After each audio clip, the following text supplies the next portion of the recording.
Bonjour à tous, dans cette vidéo je vais essayer de répondre à des questions auxquelles vous avez peut-être été confrontés ou auxquelles il faudra que vous soyez confrontés. Étant donné que je suis passé par la construction et que je me suis posé un tas de questions, je vais dans cette vidéo peut-être vous permettre d'y répondre, de trouver des réponses à vos questions que vous vous posez vous-même. Alors, dans un premier temps, si vous regardez cette vidéo, c'est que la construction vous intéresse, c'est que peut-être vous allez sauter le pas. Et là, donc il y a plusieurs étapes dans la construction. C'est tout d'abord le budget. Alors le budget pour la construction, c'est important. Pourquoi? Parce que vous allez avoir plusieurs étapes qui vont venir se greffer sur ce budget. Alors, dans un premier temps, c'est le terrain. Le terrain, c'est une grosse part dans le budget pour beaucoup de villes. Et donc, il va falloir trouver un compromis entre terrain et maison à construire. Alors, pourquoi entre terrain et maison à construire? Tout simplement parce que le terrain, suivant l'endroit où il se situe, suivant tout ce qu'il y aura à proximité, c'est-à-dire les écoles, le centre-ville, le médical, les bus, etc. Ça va jouer sur le prix de ce fameux terrain. Ensuite, il y aura on va dire sa superficie. Suivant la superficie du terrain que vous allez vouloir avoir pour pouvoir construire, pour vous y sentir bien, donc le prix va jouer sur tous ces éléments-là. Mais ensuite, il y a un point important auquel vous devez en aucun cas négliger, c'est savoir si le terrain est viabilisé ou pas. Viabilisé, c'est surtout avoir dans la rue, donc au niveau de votre terrain, tout ce qui est donc passage EDF, l'eau, le gaz, le tout à l'égout et France Télécom. C'est des points qui sont vraiment importants parce que ça fait très rapidement monter la facture lors d'une construction. Vous allez être confronté justement à la construction et à un moment donné de la construction, vous allez devoir donc ramener l'électricité chez vous et là vous allez contacter ERDF et donc ils vont vous poser la question, ils vont vous dire quel est le terrain auquel vous voulez construire, vous allez lui répondre la ville, un tel, le lieu c'est un tel, et ils vont vous faire une étude, un devis. Et dans ce devis, il faut savoir une chose, c'est que à partir du moment où on entre dans les 30 mètres entre un apport électrique, c'est-à-dire un endroit ou une maison où il y a déjà de l'électricité, c'est-à-dire qu'à cet endroit-là c'est viabilisé, et donc il y a 30 mètres. Les 30 premiers mètres sont offerts par votre fournisseur en électricité. Néanmoins, les mètres suivants, c'est-à-dire que si vous êtes à 50 mètres, vous allez vous retrouver les 30 premiers mètres gratuits, les 20 suivants c'est payant, et c'est environ un peu plus de 100 euros par mètre linéaire. Et donc la facture monte très vite, afin de pouvoir avoir votre coffret électrique devant votre habitation. Donc c'est vraiment des points à ne pas négliger. Et c'est la même chose pour France Télécom. Il faut savoir une chose, c'est que France Télécom, s'il n'y a pas donc de passage France Télécom dans cette rue et que vous voulez avoir ne serait-ce que le téléphone normal sans internet, de toute manière il faudra systématiquement que France Télécom, votre fournisseur en téléphonie, vienne et vous fasse un devis. Et le devis également grimpe très très vite, suivant une certaine distance également. Alors, ensuite, il y aura la possibilité soit de passer en enterré, c'est-à-dire sous la terre et de ne pas avoir de poteau devant votre maison, ou alors, suivant la distance entre la première maison et la deuxième maison, ils seront peut-être amenés à mettre un poteau et le poteau c'est à votre charge. Ça coûte environ un petit peu moins de 800 euros. Pour le gaz, c'est exactement la même chose. Il faudra demander, si dans le cas où vous souhaitez avoir le gaz de ville chez vous, il faudra demander donc à GDF, mais à votre fournisseur en gaz, savoir s'il y a le gaz qui passe dans cette rue-là. Moi-même, j'ai été confronté à cette situation. J'étais persuadé qu'il y avait le gaz dans ma rue, alors même que mes voisins d'un peu plus loin, qui ne sont pas mes voisins directs, mais qui sont dans la rue d'à côté, avaient le gaz. Et en posant la question au fournisseur en gaz, il me dit non, il n'y a pas de gaz qui passe dans votre rue. Et ce n'était même pas en projet donc futur de chez eux pour pouvoir mettre le gaz dans cette rue-là. Donc j'ai dû abandonner cette idée et je suis passé par un autre système de chauffage qui me convient d'ailleurs très bien. Alors pour conclure, pour ce problème-là de viabilisation de votre terrain, alors il faut savoir une chose, c'est qu'en général, lorsque vous achetez un terrain dans un lotissement, la viabilisation est prise en compte lorsque vous achetez le terrain dans un lotissement. Par contre, elle n'est pas toujours systématique dans les terrains dits, on va dire, de particuliers ou un peu en campagne. N'oubliez pas, au niveau du budget que vous allez avoir pour votre habitation, étant donné qu'on parle du terrain, c'est que le coût pour mettre EDF, pour mettre le gaz, pour mettre l'eau et pour mettre France Télécom, c'est quand même assez conséquent, également pour le tout à l'égout. Alors, une ordre de prix comme ça, pour l'EDF, à partir du moment où vous êtes à moins de 30 mètres, c'est de l'ordre de 1200 €, voire 1300 € suivant l'endroit où vous serez situé, pour qu'ils puissent vous venir et vous mettre le coffret électrique devant votre habitation, vraiment en bordure de limite de propriété, juste à côté du trottoir. Alors pour ce qui est de l'eau, il faut compter 900 € pour qu'ils viennent vous mettre le compteur devant votre habitation en limite de propriété. Pour France Télécom, si ils ont de la place dans l'armoire où se situent donc tous les branchements, donc ils auraient de la place pour rajouter, et que c'est en enterré, donc c'est pas cher, c'est environ une cinquantaine d'euros, et vous ne le réglez que le jour où vous mettez la téléphonie chez vous. Alors pour le gaz, pareil, ça doit être autour de 900 €. Pour le tout à l'égout, il s'agit en fait d'une partie qui est parfois financée par la communauté de communes. Donc vous aurez environ, pour une habitation, environ 465 € à régler, en sachant qu'il y a, je crois, 2000 € qui est pris en termes de subvention. Et ça, c'est pour les eaux usées et les eaux pluviales.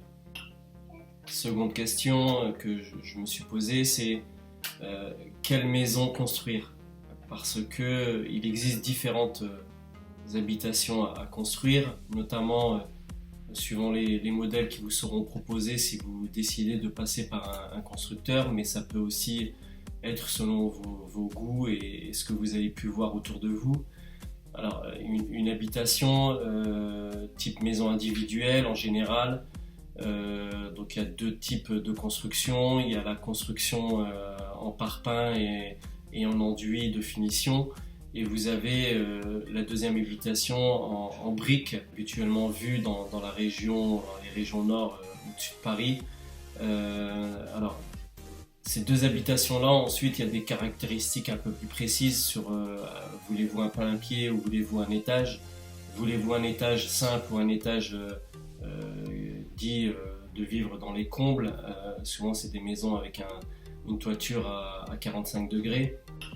Et c'est ces questions-là auxquelles vous pouvez être confrontés, parce que le choix d'une habitation en plein-pied ou à étage fait varier le prix parfois assez rapidement.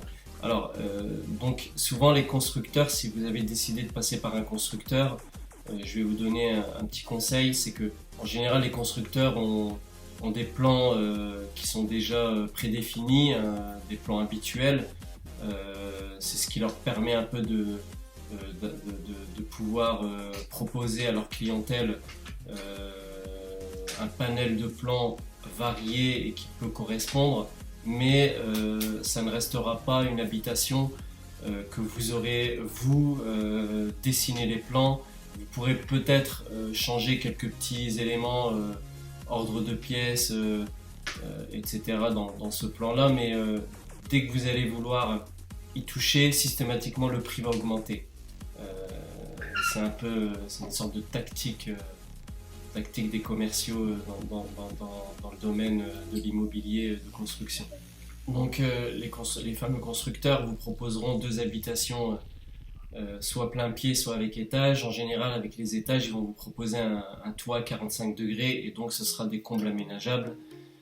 Ils vont vous proposer soit d'aménager eux avec leur société, donc ces fameux combles, et donc ils vont vous proposer des plans pour l'étage.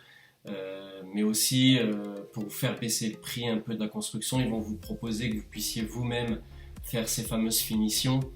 Et donc ça vous permettrait de pouvoir réaménager votre haut comme vous le souhaitez. Pour moi, ce qui différencie le prix entre ces deux types de logements, c'est-à-dire le plein pied ou la maison à étage, je dirais qu'il y a quand même un surcoût lorsque vous décidez de choisir une habitation avec étage. Et pour moi, personnellement, par rapport à mon vécu et par rapport à ce que j'ai pu voir autour de moi, j'ai favorisé le plein pied parce que déjà, c'est un coût, lorsque vous avez un étage, il y a vraiment un coût financier en termes de travaux et d'entretien. Ensuite, au niveau du plein pied, il y a quand même une facilité d'aménagement beaucoup plus contemporaine. Mais aussi, quand vous regarderez, si vous avez la possibilité de passer par un architecte, et j'y reviendrai tout à l'heure, vous avez aujourd'hui la possibilité de faire plusieurs espaces, l'espace jour et l'espace nuit, qui est complètement opposé et qui ne cause aucun problème lorsque vous avez décidé de construire en plein pied. Le coût moyen entre une maison à étage et une maison en plein pied, lorsqu'on passait par un constructeur et suivant bien entendu sa superficie, ça va être lié au fait, ils vont souvent vous dire, c'est parce que on passe d'une toiture, d'une charpente à 30 degrés à une toiture à 45 degrés. Tout en étant, sachez, c'est que vous allez vivre dans les combles. Il faut savoir aussi autre chose, c'est que ensuite vous avez aussi possibilité de monter des murs droits qui vont vous permettre de ne pas avoir justement une vie dans les chambres, dans les combles. Et donc également ça a un coût. Et c'est là où vous devez vraiment vous poser les questions afin de prendre votre temps et surtout de regarder tous les éléments financiers qui vont être autour. Et après vous êtes posé les bonnes questions et après avoir budgété ce que vous voulez réellement et ce que vous allez pouvoir réellement construire, soit décider de passer par un constructeur, soit décider de faire vous-même en autoconstruction. Vous allez pouvoir voir dans les vidéos que sincèrement c'est donné à tout le monde.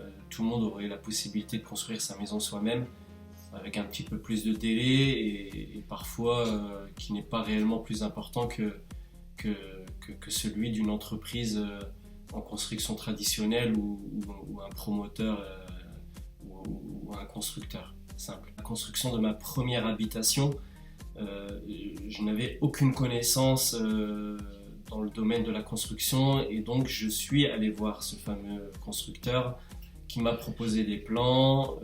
J'ai choisi les plans qui me correspondaient le mieux. J'ai rien changé parce que j'en avais pas les moyens financiers et donc c'était des plans qui étaient préétablis avec certains prix qui étaient proposés par ce fameux constructeur. Voilà. Ensuite, pour mon habitation suivante, je suis passé par une connaissance qui était architecte et qui m'a dessiné donc un plan par rapport à ce que je souhaitais, donc un espace jour et un espace nuit. Il m'a demandé la superficie et on est parti sur du 77 mètres carrés.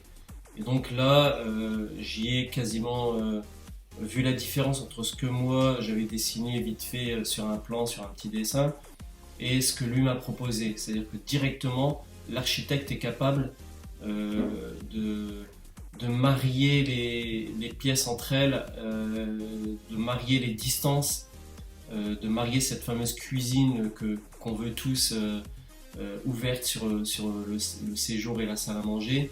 Et c'est là que l'architecte fait un travail vraiment pointilleux, vraiment avec le sens du détail. Et c'est pour ça que moi, personnellement, je vous recommande de passer par un architecte. Je vous recommande sincèrement de lui laisser la possibilité de vous proposer des choses. Le coût pour un architecte, il faut compter en moyenne 2000 euros. Et franchement, les 2000 euros, même si c'est un budget qui n'est pas à négliger dans certains cas de construction, pour les budgets de construction, c'est vraiment, ça m'a vraiment aidé à faire des économies. Alors des économies d'énergie, mais également des économies dans les espaces. Parce que lui, par rapport à ce que vous allez souhaiter, il va réussir à vous placer les pièces au bon endroit. Il va pouvoir vous conseiller sur l'orientation, chose que ne font pas les constructeurs. Il va venir, il va voir la rue qui passe en parallèle comme ça, et il va vous dire votre maison on la met en face de la rue, alors que le soleil n'y est pas. Le soleil il est par exemple sur le côté toute la journée ou derrière toute la journée, etc. Donc il faut vraiment que ce soit l'architecte en lui-même qui vous conseille par rapport à l'orientation de la maison et par rapport aux pièces. Donc pour un peu presque conclure sur l'architecte peut aussi vous aider sur les matériaux à utiliser, il va vous conseiller, il va aussi vous diriger vers la personne qui doit faire votre étude thermique. Comme vous pouvez le voir dans mes vidéos, il y a des petites explications sur les études thermiques aussi. Voilà. Mais l'architecte, lui, il va pas être là que pour ça, il va aussi parfois, selon vos moyens, pouvoir suivre votre construction, c'est-à-dire faire des réunions de chantier avec soit les entreprises que vous aurez souhaité prendre pour construire votre habitation, soit venir vérifier avec vous vos différentes cotations et votre manière de construire, parce qu'il y aura bien entendu une manière de construire suivant l'endroit où vous vous trouvez, et c'est important. L'architecte va également déposer le permis de construire à votre mairie afin qu'il puisse être étudié, et là aussi c'est important parce que si vous n'êtes pas capable de remplir votre dossier, vous n'avez pas l'habitude, n'hésitez pas déjà dans un premier temps à regarder mes vidéos, parce qu'à l'intérieur il y a une vidéo qui parle du permis de construire. N'hésitez pas aussi à me poser des questions, j'y répondrai avec plaisir. Mais l'architecte, lui, pour ces fameux 2000 euros suivant le type de projet, il va le déposer et il va pouvoir suivre. Et là aussi, vous allez pouvoir lui poser toutes les questions nécessaires afin qu'il puisse vous renseigner au maximum. Complètement gratuit lorsque vous le déposez ou que l'architecte le dépose. Donc, il n'y a ni timbre, ni rien à payer, ni rien à régler. Mais par contre, dès lors que le permis de construire sera validé, c'est-à-dire sera autorisé, avec un accord pour la construction, vous recevrez chez vous le mois suivant quasiment une taxe qui s'appelle la taxe d'aménagement. Cette taxe d'aménagement, elle est quand même assez conséquente étant donné qu'il y a de moins en moins de constructions qui se font, donc ils augmentent un petit peu ces taxes-là. Moi je trouve personnellement que ce genre de taxe est complètement exagéré, parce que quand on lit taxe d'aménagement, je vois pas du tout ce que les mairies, les municipalités ou autres viennent vous aménager, parce que de toute manière l'EDF c'est vous qui allez le placer, tout à l'égout, le gaz, France Télécom, tout ça c'est vous. Donc je vois pas du tout réellement à quoi sert cette taxe d'aménagement. d'autant plus que dans cette taxe d'aménagement, ils ont rajouté une taxe dite taxe de fouilles archéologiques. Et oui, donc je vous souhaite de trouver quelque chose d'archéologique, mais je vois pas vraiment à quoi elle est due cette taxe-là et à quoi elle est nécessaire pour une ville. Elle n'existait pas lorsque j'ai bâti ma première habitation en 2003, et puis là, grande surprise, il y a donc cette grosse taxe. Alors, je vais vous donner une ordre de prix quand même, ça va vous permettre de pouvoir vous situer. Néanmoins, c'est pour 2 habitations, parce que je construis 2 habitations en même temps, de 169 mètres carrés habitables pour chaque habitation, sur le même terrain. La taxe d'aménagement que j'ai reçue est de l'ordre de 6 387 €. Et oui, vous avez bien entendu, 6 387 €, qu'il va falloir en plus payer un an après l'obtention de ce fameux permis de construire. Alors, ce n'est vraiment pas à négliger. 6 300 €, c'est plus qu'un budget, c'est très important. 6 300 €, vous imaginez, c'est vraiment une grosse somme. Surtout pour ceux qui passent par un crédit immobilier. 6 300 €, ajouter les intérêts, c'est quand même pas mal. Donc voilà, écoutez, j'espère que cette vidéo vous aura été utile. J'espère que vous avez pu la visionner jusqu'au bout, parce qu'elle est vraiment importante. C'est vraiment les questions qu'on peut se poser de A à Z avant de se lancer dans la construction. Pour ma part, comme je vous l'ai dit, je suis passé par l'autoconstruction avec des amis pour ce que je ne savais pas faire, et vous allez voir, suivez-moi dans mes vidéos, vous allez voir que ça vaut vraiment le coup. Donc n'hésitez pas à me suivre, n'hésitez pas à liker ma vidéo, n'hésitez pas à la partager sur les différents réseaux sociaux, n'hésitez pas à me poser des questions, j'y répondrai avec plaisir. À bientôt.